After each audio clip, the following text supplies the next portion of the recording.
Welcome to my YouTube channel, The Genius Guru. I am Sugriva Kushwaha.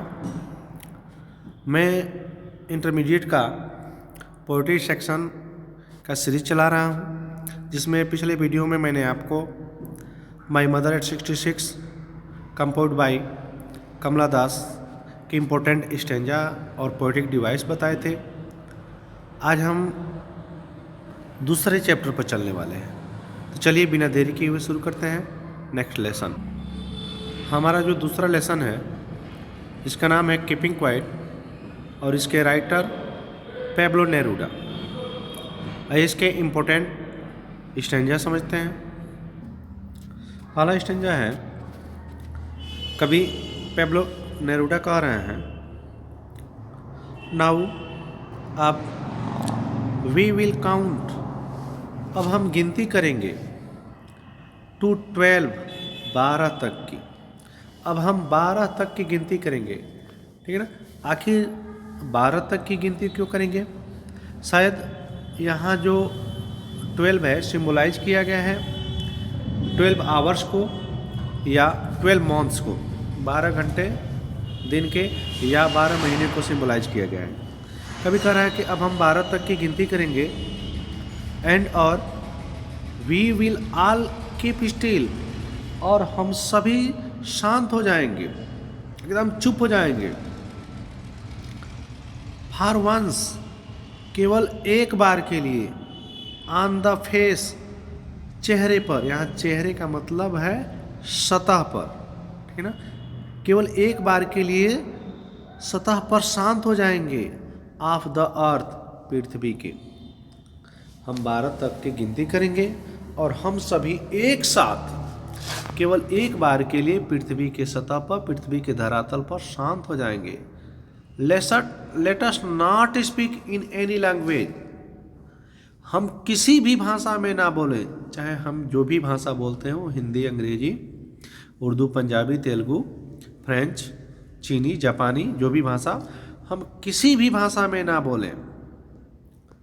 Let us stop, आओ रोक दें, for 1 second, 1 second के लिए.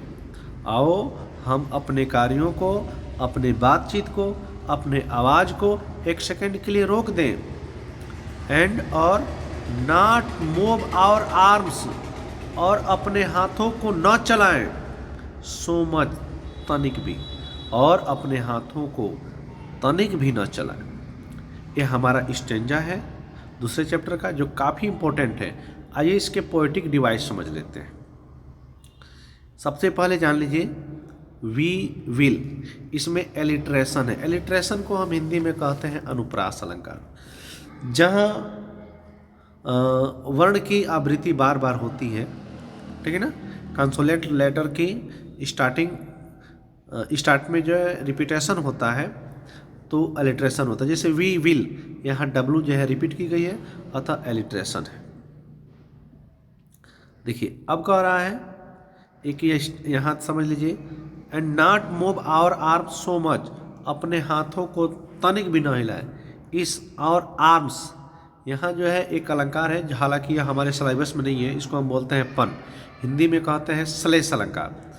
जब एक शब्द के 2 अर्थ निकलते हैं, अलग अलग अर्थ निकलते हैं, तो वह श्लेष अलंकार कहलाता है. आर्म्स का यहाँ अर्थ हम बाह या भुजा भी कह सकते हैं, और आर्म्स का मतलब शस्त्र या हथियार भी होता है.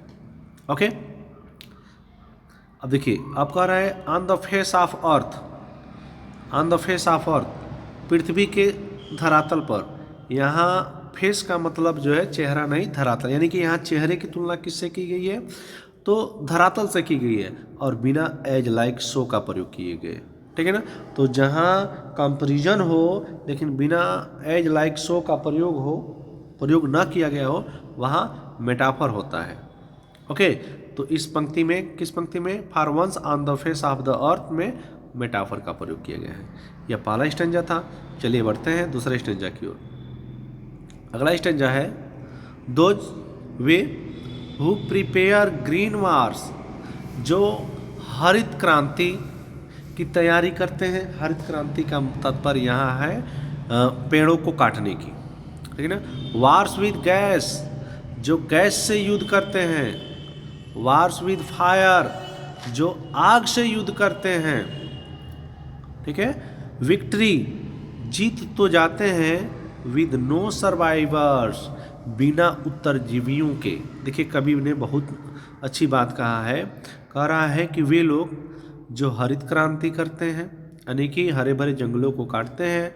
वार्स विद गैस, जो गैस से युद्ध करते हैं, जैसे कि न्यूक्लियर हो गया, ठीक है ना, एटम बम इत्यादि जो प्रयोग किए जा रहे हैं, ठीक है ना, आग, गोले बारूद, बम इत्यादि के प्रयोग किए जा रहे हैं, इससे जो युद्ध की तैयारी करते हैं, ऐसे लोग जीत तो जाते हैं, विद नो सर्वाइवर, बिना उत्तरजीवियों को, अर्थात उनके आगे आने वाली पीढ़ी नहीं रह जाती है। ओके, तो कभी आगे कह रहा है, would put on clean cloth, ठीक है ना, वे भी जो है क्लीन क्लोथ पहने, साफ कपड़ा पहने। यहाँ साफ कपड़े पहनने का मतलब यह है, देखिए यहाँ साफ कपड़े का मतलब यह है कि हम नए विचारधारा को लाएं। यहाँ क्लीन क्लोथ का तात्पर्य यह है कि नए कंजर्वेटिव, नए विचारधारा को हम लाएं, ठीक है ना। तो क्लीन क्लेंथ की तुलना जो है यहाँ विचारधारा से की गई है, बिना एज लाइक सो का प्रयोग किए, अतः यहाँ पर मेटाफर का प्रयोग किया गया है।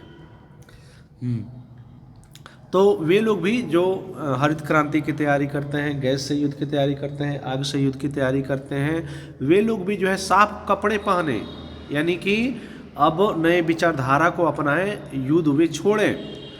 एंड वॉक, और चलें, अबाउट विद देयर ब्रदर्स, अपने भाइयों के साथ, और अपने भाइयों के साथ चले। यहाँ भाइयों का तात्पर्य जो है इसमें सिंबोलिज्म है, यानी कि ब्रदरहुड, भाईचारा अपनाने की बात की जा रही है, यानी कि दूसरे लोगों के साथ वे भाईचारा अपनाएं और उनके साथ चलें।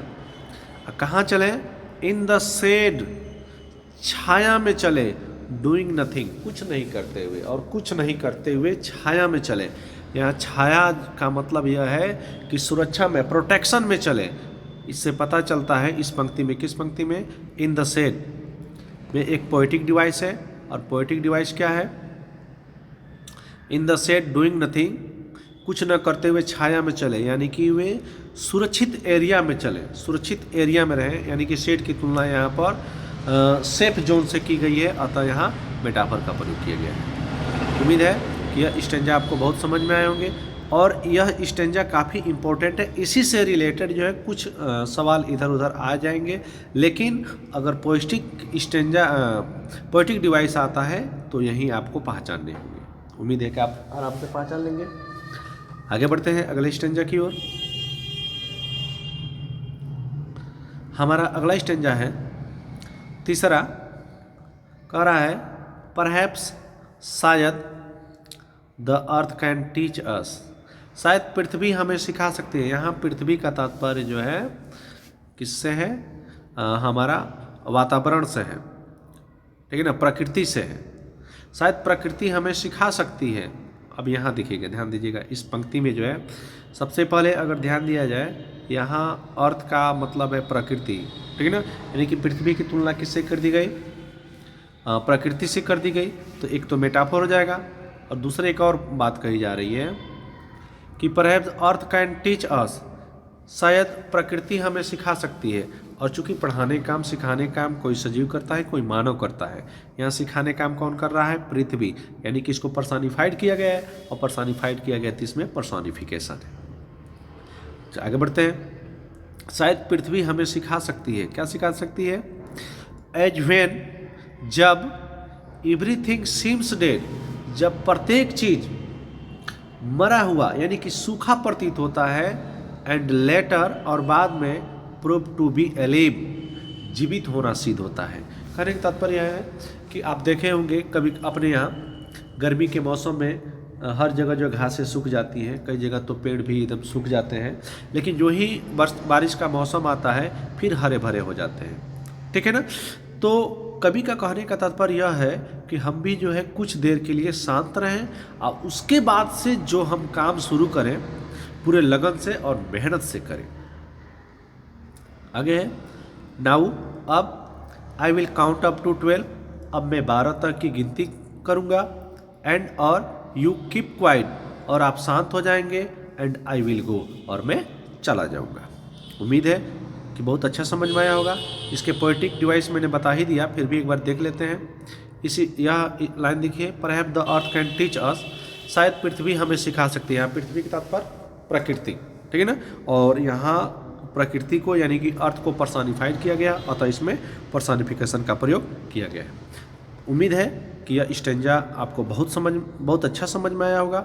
इसका अगला लेसन पढ़ने के लिए, देखने के लिए आप वेट करें, थोड़े ही देर बाद आपको जो है अगली वीडियो अपलोड की जाएगी। और वीडियो अच्छा लगा तो लाइक शेयर कमेंट जरूर करें ताकि हमें हौसला बढ़ता रहे। Okay, thank you.